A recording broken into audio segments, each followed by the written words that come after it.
ইসলাম ব্যবসাকে হালাল করেছেন।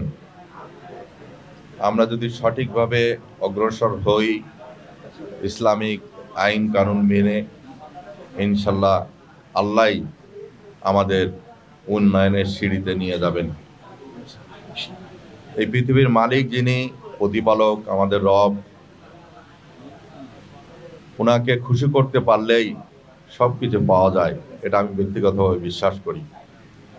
আর বর্তমান যুগের কথা বলতে হয় যে হাইটেক সবচেয়ে জনপ্রিয়। আমরা ছোটবেলায় যখন স্কুলে পড়েছি তখন এগুলো জানতাম না। আজকে ইন্টারনেটের যুগ, এই কোম্পানিতে হাইটেকের যে ট্রেনিং, ব্যবহার এবং এর সুবিধাগুলোকে বিভিন্ন কোম্পানিতে সার্ভ করার যে ব্যবস্থা রয়েছে, অবশ্যই বর্তমান যুগে এটা যুগ উপযোগী।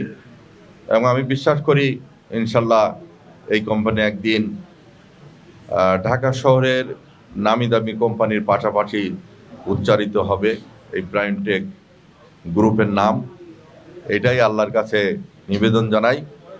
আর আজকে যারা উপস্থিত আছেন, দোয়ার ব্যাপারে আমরা যেমন এই কোম্পানির উন্নয়নের জন্য মহান রব্বুল আলামিনের কাছে দোয়া করব, সঙ্গে সঙ্গে যেহেতু আমরা বক্তব্যই যেটা আমার কাছে অনুমীয় মনে হয়েছে যে আমরা বিএনপি পরিবার অথবা জিয়া ভক্ত মানুষ, অতএব আমরা শহীদ রাষ্ট্রপতি জিয়াউর রহমানের আত্মার মাগফিরাত কামনা করব, তার সন্তান আরাফাত রহমান কোকর, এবং আমরা সুস্থতা কামনা করব আমাদের প্রিয় নেত্রী, এই দেশের জন্য যিনি জীবনের শেষ দিন পর্যন্ত নির্যাতন সহ্য করে যাচ্ছেন, দেশনেত্রী বেগম খালেদা জিয়া সুস্থতা কামনা করব। আগামী দিনে এই রাষ্ট্র পরিচালনার ক্ষেত্রে বাংলাদেশের মানুষ যার দিকে তাকিয়ে আছেন, বিএনপির ভারপ্রাপ্ত চেয়ারম্যান জনাব তারেক রহমান।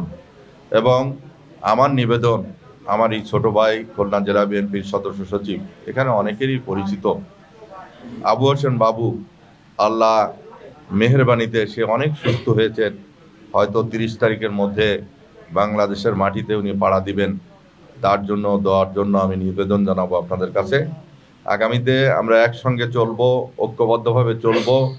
এই কোম্পানির উন্নয়নের লক্ষ্যে যে কোনো ত্যাগ স্বীকার করতে আমাদের প্রস্তুত থাকতে হবে।